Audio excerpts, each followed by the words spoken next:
ঈদের ছুটি শেষে কাজে ফিরতে শুরু করেছে গার্মেন্টস কর্মীরা। এ বিষয়ে বিস্তারিত জানাতে সাভার থেকে আমাদের সঙ্গে যুক্ত হচ্ছেন সহকর্মী নাজমুল হুদা। আর নাজমুল, গার্মেন্টসগুলোর কি অবস্থা দেখতে পাচ্ছেন এবং ঈদের ছুটি শেষে শ্রমিকরা কি আবারও যোগদান করছেন কিনা জানাবেন।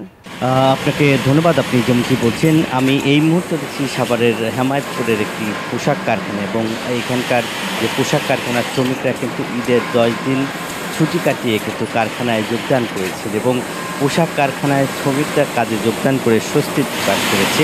এবং আমরা যদি একটু দেখাই আপনাদেরকে, সুশৃঙ্খলভাবে কিন্তু পোশাক কারখানার শ্রমিকরা সেখানে কাজ করছে এবং যেভাবে আসলে পোশাক কারখানা আপনারা দেখছেন যে মাথায় যে ক্যাপ পরে এবং যেভাবে যে কারখানার যে পোশাক যেটা পরা সেই AKS গ্রুপের যে পোশাক, সেই পোশাক পরেই কিন্তু তারা আসলে নিয়মের মধ্যেই আসলে পোশাক কারখানার শ্রমিকরা ঈদের ছুটি শেষ করে কিন্তু পরিবারের সাথে ঈদ কাটিয়ে কিন্তু এখন কর্মস্থলে যোগদান করেছেন। এবং আমরা দেখেছি যে সকাল থেকে শ্রমিকরা কোনো কারখানায় 98-97% শ্রমিকরা কাজে যোগদান করেছেন এবং ইন্ডাস্ট্রিয়াল পুলিশের পরিচালক আমাদের জানিয়েছেন যে সাভারে এবং আশুলিয়ায় যে পোশাক কারখানাগুলি রয়েছে সেটা কিন্তু 85 থেকে 90% শ্রমিকরা।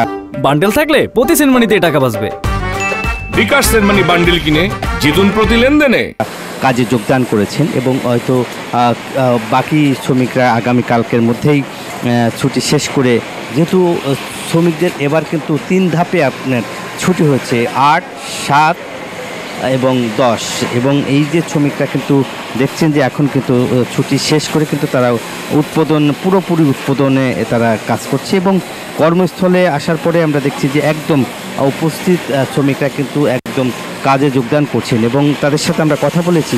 তারা উৎপাদন করতে পেরে কিন্তু আসলে খুশি হয়েছে এবং যেহেতু আগের মতোই আসলে তারা উৎপাদন কাজে কিন্তু আসলে ফিরছেন এবং কারখানার শ্রমিকরা বলছেন যে যেহেতু এবার ঈদের লম্বা ছুটি, তারা কিন্তু আসলে যেহেতু জরুরি শিপমেন্ট আছে, সেই শিপমেন্ট মাথায় রেখেই আসলে তারা শ্রমিকরা রাত দিন কাজ করবেন এবং এখানেও আপনার 2 ধাপে তারা আসলে দিন এবং রাতে নাইট ডিউটি এবং ডেতে তারা কাজ করে যে শ্রমিকদের যে দিনের যে কাজ ওভারটাইম সহ তারা আসলে কাজ করতে চায় এবং মালিকের যে শিপমেন্ট রয়েছে সেই শিপমেন্ট নির্দিষ্ট টাইম মতোই আসলে কাজ শেষ করে তারা বিদেশে রপ্তানি করতে চায়। এই ছিল আমার কাছে সাভারে ঈদ ছুটি এবং পোশাক কারখানার সর্বশেষ খবর।